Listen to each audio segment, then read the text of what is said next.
Whew, what a Friday, all right? I didn't even know if I was going to be able to get to do this video today, but I was like, you know what? Let's brighten up the timelines and everything. Let's get it done so that we can actually talk about something a little bit more meaningful to add some whatever to this Friday that has been taking place. So, what I want to talk about really is going into the difference between saved and suitable. All right, let's start there.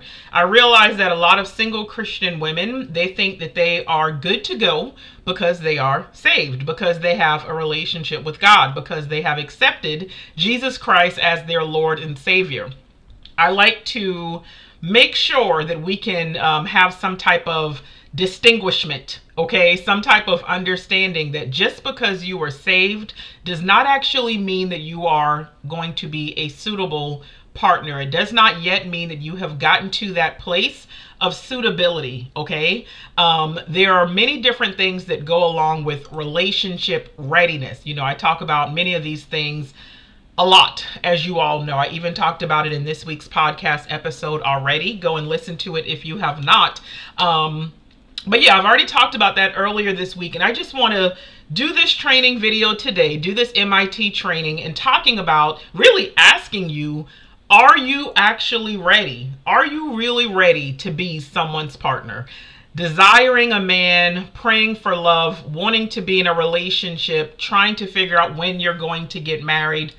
All of those are valid questions and desires, right? But the biggest question that a lot of women should be asking is, are you really ready to be someone's partner? Did you know that you can actually be in a relationship or a part of a couple, and it doesn't mean that you're actually a good partner? There are many people who are in relationships, but they are not in partnerships. And just because you are praying for something, it does not mean that you have actually done the necessary work to be prepared for what it is that you are praying for. Now, of course, y'all already know I come in love, I come in peace. This little mini video, this is not about shame, this is not about condemnation, this is about alignment and readiness. We've already established that 2026 is about being the year of alignment. So I want to do my part, do whatever is necessary to ensure that you are doing what needs to be done so that you are getting aligned for the relationship that you deserve, the relationship that maybe you've never even experienced. So let's see what needs to be done so that you can actually experience it. All right, let's talk about what God Himself actually prepares and cares about before partnership even comes into play. I always talk about how I love Genesis 2:18, but specifically the amplified version, because it actually uses the word suitable in it. And suitable means that you are compatible in capacity. Suitable means that you're actually going to be able to maintain the relationship, that you're going to be able to bring whatever is necessary to that particular relationship in a way that is necessary in order for that relationship to thrive. Even when it talks about when God was saying, I'm going to make a helper that is suitable for him, God knew what it was that Adam needed, right? God knew this because, first of all, Adam was in the presence of God.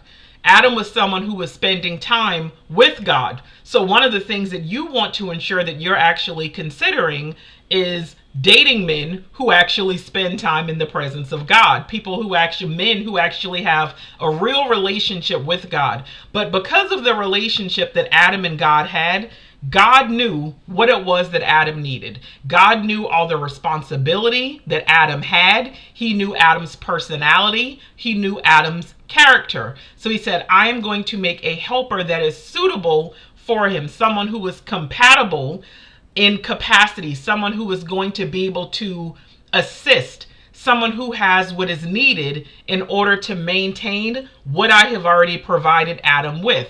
So when it comes to suitability, you want to actually evaluate where you stand when it comes to not just the desire, but readiness. Thinking about where you are emotionally, spiritually, and relationally. Those are like the top three things that really matter when it comes to being ready for it. Okay. So yes, are you someone who is suitable? Are you someone who is doing what is necessary so that you are going to be a suitable partner? Okay.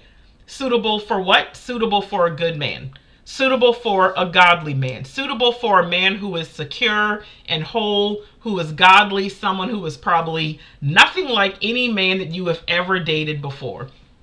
I see that a lot of women are still struggling when it comes to dating. And I don't mean as far as like they're not getting asked on dates or just it's dry or whatever. A lot of people are struggling with the act of dating in and of itself. And I come across a lot of women who are frustrated because they are faithful, they are prayerful, they have a relationship with God, they read their Bible, they go to church, all of these things, but they're trying to figure out why a lot of patterns are still repeating, why they are still encountering the same kind of men, why things start off one way, turn a different way, but yet it's like it looks the same way that the couple of dating ships before actually went. They're confused, they're frustrated, and it's not making sense because they are faithful. I know what that's like, right? When you've been in a season where it's like, I'm doing everything I'm supposed to be doing, so why have I not yet gotten to where it is that I want to be? Why has nothing actually transpired yet? But here's the thing. Just because you are a good woman, it does not mean that you are a ready woman. Goodness does not equal readiness, all right? And desire, again, does not mean preparation. There are many patterns that I see in a lot of the women that I coach, patterns that seem to come up, I'll say, in many different women individually, obviously, but then with a lot of women, they don't even realize that they have been repeating the same patterns. I have worked with women who have repeatedly broken the vow of abstinence, where they said, hey, no sex before marriage, they're going to stick with it, but then they meet a guy, everything seems to be going well, so they give in, thinking, hey, you never know, this one could actually be different. I don't think I'm going to regret this. I think this is going somewhere, and it doesn't. So I have worked with women who have repeatedly had to start over as far as their abstinence is concerned. I have worked with many women who are sick of the pattern of, oh, it's like I'll meet a guy, things will be going great for like the first few weeks, and then it's like he just falls off. It's like he ends up not being who I actually thought he was. It's all of these different patterns that I a lot of times see.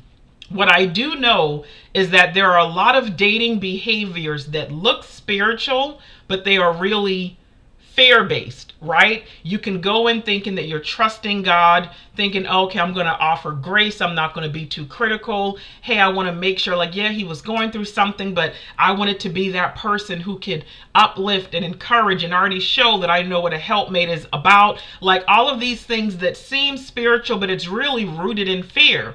Fear that, okay, if I walk away, that I might not get another opportunity. Fear that if I walk away, I could be missing out on something great. Fear that you might walk away from a man who was in a certain place, but you might end up walking away right before things really change and come together in his life. Fear that if you don't give in and have sex, that you could end up missing out on someone that you could still go on to have a godly, happy, healthy, holy relationship with.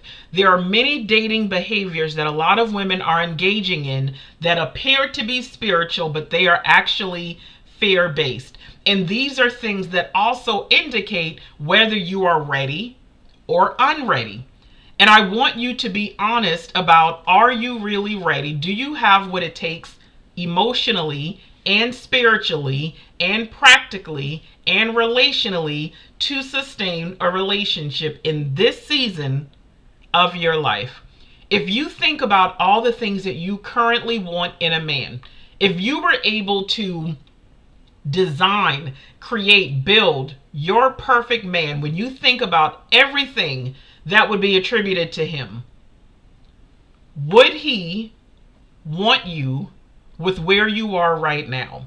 Would you be a good fit to the relationship that you think you can actually have with him? When you think about even outside of the man, when you think about ultimately the kind of relationship that you want to be in, the kind that you've never experienced. But it's like, hey, I want a relationship that consists of this, where communication is like this, conflict gets handled like this is how we get along, like all of these things.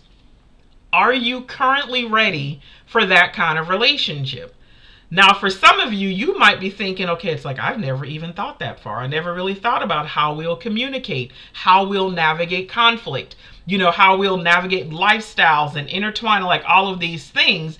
And that is one of those things that can show that you might not be ready yet. Again, you can still want and maybe even date, because I always say that dating is nothing but practicing at relationships. So it's like you can still date, because that will give you time to figure some things out. But too many people hop into relationships thinking, okay, I will just figure it out as we go along. And that is how a lot of relationships end up ending much earlier than they needed to, all because someone was not ready. If we were to talk about some of the signs of readiness versus unreadiness, ready women are the ones who actually know how to regulate their emotions. They don't lash out. They're not condescending. They're not rude. They're not spoiled brats. They don't shut down when they're not getting their way. They don't say hurtful things if they perceive something as being hurtful or a threat. They can actually regulate their emotions. Ready women are the one who actually know how to communicate directly. They can say when they don't like something. They can say when they prefer something. They can say, hey, this is a boundary for me. They don't have an issue with holding a man accountable or calling him out on something, but knowing how to do it with wisdom and compassion. They know how to communicate directly. Something else that a lot of ready women do, they know how to discern patterns. They are able to realize things about themselves and things about the men that they have previously dated. They have a heightened level of self-awareness because they have been intentional with their preparation process. I'll also say that ready women know how to walk away without chaos. There's no need for nonsense, for chaos, for disruption, for havoc, whatever else. It's like, no. Something is not meeting the needs, something feels off, something not checking about, whatever the reason is, they know how to walk away without there being any chaos. What I see far too often with the unready women, those are the ones who rush attachment. Listen, I cannot tell you how many women who have hopped in my inbox, right? And they're wanting to know what I think about a man that they've been communicating with on a dating app. And it's like, and they haven't even met this man yet. Or they want to know what I think about a man who has maybe just kind of slid in their DMs. They've been chit-chatting with a little bit, but there's not even been a phone conversation. But it's like that woman in her mind, like she's already slowly starting to build the fantasy just a little bit. I see so many women who rush into forming a connection, and that's what lets me know that it's really attachment that's happening more than anything, because it's like, it's only been a week. Why are we already having these thoughts? You haven't even met this person yet. Why is this already a concern? How are the feelings already this heightened for someone that you really don't know anything about? Unready women tend to rush attachment. Unready women tend to over-spiritualize the red flags. And what I mean by that, seeing all the things that are present, all the things that are saying, run, walk away, like, do not pass go. But then it's like you get in your head and think, oh, okay, well, maybe God brought him to me because I'm the one who's supposed to. Like all of these different things, you'll try to go Bible on something that is blatantly saying, no, this man does not even deserve any of your time at all. A lot of unready women, they avoid hard conversations. I'll say that this actually used to be me. I was not someone who was comfortable with hard conversations. I didn't know how hearing certain things would make me feel. I'm also not the one who would ever want to say the wrong thing that could possibly threaten my relationship status or threaten where me and that man stood. So I definitely avoided a lot of hard conversations, and I kept a lot of those things in my head. I would internalize things in my relationships, not speaking to them about anyone. And that should have let me know that I obviously was not ready. A lot of unready women also fear starting over. I can tell you I've been there before. But a lot of times it's that fear of like, okay, but everyone already knows we've been in this relationship. I don't want to have to go back on the dating scenes. I'm going to stay because I really want to make this work. I don't want to be embarrassed. Like all of these things end up being I can't think of the word that I'm looking for, but end up being not attributed. I'm having a huge brain fog. But anyway, when it comes to starting over, and it's like the idea of that can be very, very scary. That is a woman who is not ready, because that is a woman who will stay way too long for the wrong reasons, telling me a number of different things about that woman that I'm not even going to get into all of those things. Listen, you have to decide that you are now at a point where you are going to grow up. You are going to walk into wisdom and maturity so that you can actually start coming across some healthy connections so that you can start dating better. You have to decide that you are going to put away the childish things, right? Remember how Apostle Paul says, hey, when I was a child, I thought like a child, right? I did some childish things, but when I grew up, I had to put all of those childish things behind me. That is all about maturity. It has nothing to do with age, because I know a lot of women who are grown in age, but when it comes to mindset and when it comes to beliefs and when it comes to actions and even when it comes to the way that they date and do relationships, it shows that they are still immature in some way. So I would tell you, think about some of the childish behaviors or some of the childish ways that might actually still be wreaking havoc right now in your life, that could actually be interfering with your dating life. Are you that woman who actually focuses on the fantasy, or you're too busy building the fantasy and you therefore completely overlook reality? Where it's like you're thinking about what it could be, you know the potential, you know what a man showed you in the beginning, so you stay instead of accepting the reality that's right there in front of you. Are you maybe that woman who avoids the hard conversations? Like I said, I used to do. That's childish. Like for me, it was like, girl, you got to grow up. Because if you keep living like, you're never going to get what you want. You're never going to be heard. You're never going to be respected. Like, it's time to grow up.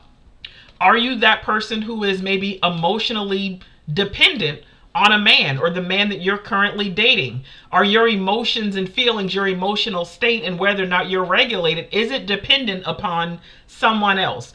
Are you a woman who tends to maybe trauma dump or overshare a whole lot of information early on because you are looking for that closeness and that intimacy? You're wanting him to really see you and understand all that you've been through so that he can decide he's not going to do that to you. He's not going to put you through anything now that you've told him about all the stuff that you have gone through, whether it's with your ex, with previous relationships and dating, or even in your childhood. A lot of women overshare in hopes of building that intimacy and having a close bond with a man. Are you the woman who maybe tends to seek validation from a man instead of seeing whether or not you and him are actually aligned? Ask yourself honestly, which one of those childish behaviors is still showing up for you? That is going to reveal to you something that you need to pray over, yes, but it shows also where it is that you need to break the cycle and where it is that you need to take action in your life. Okay, because I've been saying this a lot. Prayer alone is not the strategy. There's really, I'm not going to say nothing, but prayer alone is never really just we can pray all day. And prayer is good, because I always say the more you pray, something's going to happen, right? And oftentimes what that thing is, it might just be that God tells you what the next step is. God might tell you what way you need to be obedient. He might tell you which way to go. He might tell you why the answer is no, right? He might give you a next step, whatever. Prayer alone is never just the strategy. Prayer is what opens the door, but preparation for whatever it is that you're praying for, that's always going to be the thing that is going to cause that prayer to actually be answered. And for you right now as a single woman, I'll say that preparation is what's going to determine sustainability. The way that you can get honest with yourself in this season, the way that you will actually start preparing and being very strategic, that is what's going to determine how well you are going to be able to sustain a healthy relationship going forward. And it's okay to not know, right? Because I know, like, I give a lot of information, and that's just that, right? So that's why a lot of women end up coming into coaching programs, because it's like, okay, yeah, that made sense, but now I need you to help me walk through it. All right. So I get all of that. But even if you're saying, hey, I'm not interested in coaching, I can tell you one thing: God will give you the how. James 1:5 is all about getting wisdom, right? If any of you lacks wisdom, it says we can ask God and he will give it to us. Wisdom is available.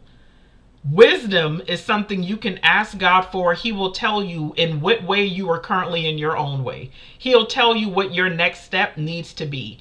He'll reveal something to you, right? Wisdom is available, but I also will say that application is required, because many women are not getting where it is they want to be, because it's like that one thing, that one step that they're just refusing to do, or that they're afraid to do, or they're not even realizing in what way it's actually holding them up. Application is going to be necessary for you, okay? I can tell you a moment when, for me, when prayer was not enough, because I was not growing and maturing in that season. I remember there was a guy that I was dating, and he was a good guy. He was an amazing guy. He's definitely one of those men, it's like you finally get to that place of maturity and you look back and it's like, dang, I wonder if he's still single. I really messed that up. Now, he was actually a good guy. But even though I was praying for a good man, I didn't realize the many different ways in which I was still very immature, the ways in which I was still unhealed. And even though this guy would challenge me in certain ways, I was being a little spoiled brat about it. I didn't feel like hearing it. I didn't feel like dealing with it. I was not about to be, like just called out, whatever else the case might be. So for me, it was definitely one of those things where it's like, even though I was praying for something, it was obvious that that was not enough, because I was refusing to grow up. I was refusing to face certain things that I didn't realize were hindering me when it came to a real relationship, when it came to a healthy relationship, because I dismissed him for the place that he was kind of trying to help me to get to and calling me to be. But then I found myself repeatedly dating the no good men at the end of the day. I did not take time to go through an actual preparation process back then, all of those years ago. So preparation, because I always say it's about preparing while you pray and working while you wait. When it comes to preparation, that would include things like self-awareness, right? Knowing what needs to be known about yourself, your attachment style, your patterns, how those patterns got formed, how you really view love, what your emotional weaknesses are. Are you emotionally stable? What are your spiritual gifts? Do you have a growing and thriving relationship with God? How you handle conflict? Are you someone who knows how to communicate? All of that is kind of wrapped up in self-awareness. So that is one way that you can actually prepare, is by developing and focusing on your self-awareness.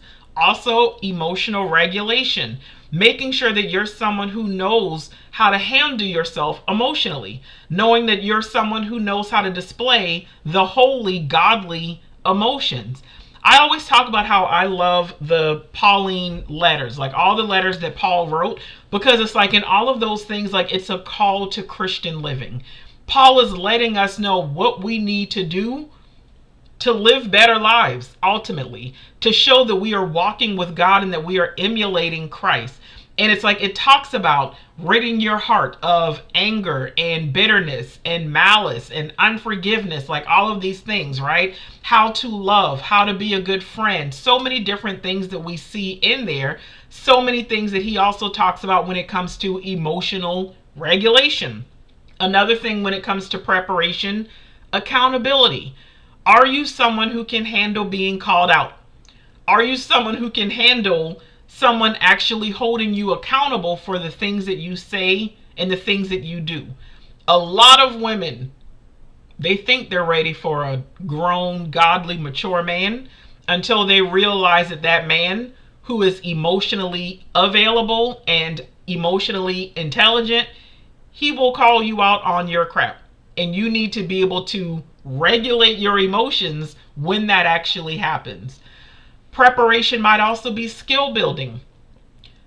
Do you know the skills that are necessary for a healthy relationship? Honestly, a lot of people don't. A lot of us don't, especially if you did not come from a two-parent home, or if you did not see a healthy relationship between your parents. If you have not seen any healthy relationships in general, then you might not know the necessary skills when it comes to maintaining and sustaining a healthy relationship. Preparation might be honest feedback. I would challenge you to maybe even ask your best friend or the people closest to you, what are some of the weaknesses that they have perceived in you? Maybe even asking them, what are some of the things that they might dislike about you? Or like, whatever, however you want to word that. But I don't know, me and my best friend, we can be brutally honest with each other. We call each other out. We let each other know, like, hey, you were wrong for this, or whatever the case might be. Are you someone who can handle honest feedback? It's one thing to be waiting passively. It's another thing to decide that you are going to start positioning intentionally. And if you're just sitting back, just waiting, like I'm just waiting on a good man, waiting on God to send him because all the men today suck and I don't even have time for dating. Listen, everything that pertains to preparation, it's all stuff that is learnable. You just need to have a teachable spirit, and you need to do what is necessary to actually obtain the necessary knowledge to get to where it is that you need to be. All right? You just need some accountability. You just need a strategy. Maybe you just need a little bit help. But I can guarantee that you probably need a little bit more than prayer. Now, nothing's wrong if the prayer is like, hey, God revealed me to me. God, hey, show me what the next step would be. God, show me the things that are actually right now that would be hindering me from experiencing and contributing to a healthy relationship. God, what are the past pains that I'm still holding on to? God, in what areas do I still need to heal? God, am I actually someone who is self-aware? God, am I good with honest feedback? So prayer is good if you're actually looking for an answer, looking for a step to take. But if you're just praying, God bless me with a man. God, I'm lonely, send my husband. God, can you at least give me an ETA on his arrival? Then no, it's like you're really not going to get anywhere, right? It is normal and okay to need help. There is nothing wrong with that, all right? Because depending on where you are, depending on how long you have been, how you've been, right? It's okay to realize that self-work sometimes has its limits. Like, and I've spoken about this before. I love when a lot of women, they come to me and it's like, yeah, me trying to do this by myself, it's not working. Support is something that can accelerate growth. It can help you actually evolve a little bit quicker, okay? So, name your issues. A lot of us got them. I know we don't like that word. We like to think that we're perfect, but we're not. Name your issues, all right? And I know that many women do know what it is they need, and then a lot of women, they don't know, right? Like, and when I do the love transformation meetups with women, that's one of the things. It's like, okay, let's identify your target problem area. But a lot of women, they know what it is that they do need. They just struggle when it comes to applying it consistently. Where are you? Do you know what's wrong? Do you know what it is you need? Are you just struggling when it comes to application? I don't know. But the question I just want you to consider as we wrap this up, are you actually ready to be someone's partner? If you've been stuck for years, it's not because you haven't tried. Again, maybe you just need help. Maybe you need to go a little bit deeper. I don't know. I've actually had women who would return and they would actually enroll in private coaching after going through New Heart Academy. They chose it for whatever reason, right? On their own. And it was amazing for them. And for some women, for some, personal accountability is needed or was needed. So I've had some women who would return months or even a year later, or even more than a year later, to actually join private coaching because it was realizing I need a little bit of accountability. And then, like I said, for a lot of women, it's like, hey, New Heart Academy got me all the way together. I didn't need anything else. Other women, like, they started there and realized, like, yeah, that was great, but that actually now gave me more questions that I need answers for. So if you are someone that I can help, if you know that you're wanting the accountability and the extra assistance or assistance in general, then let's figure this thing out together. And if you don't know where to start, you can always go to the site, book your Love Transformation Meetup session. This is our 30-minute time together where you're going to get a little bit of clarity, no pressure, none of that, right? But we're going to just get some clarity as to what's going on. I'm going to identify where you are now and what your target problem area is. And then we're going to determine what support actually fits your needs.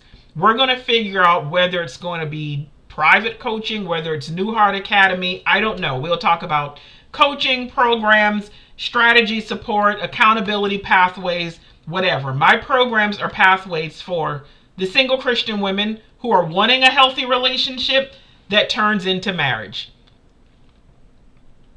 That's what it's all about at the end of the day. And the testimonies speak for themselves. Y'all have seen a lot of the women in this group, even, who have come and gone. Women who have gotten married. They came into one of my programs, they did the work, and they got the heck on. Now, some women are still in the group just because they like the inspiration aspects of it, but there are some women who are in this group, they've already gotten married. They've already gotten their happily ever after, and they're still parked right here. That's fine. But listen, either way, I am here to help you when it comes to winning at love, all right? I'm not here to force you. I'm not here to rush you. I am just here to help you when it comes to alignment. I want you to remember that God prepares partners. He does not just answer prayers, okay? And maturity, that is a good thing. Maturity is not a loss, it is a gain at the end of the day. So if you are ready to grow instead of guessing, then go ahead and book your Love Transformation Meetup, and let's do what is necessary to have 2026 be your best year yet.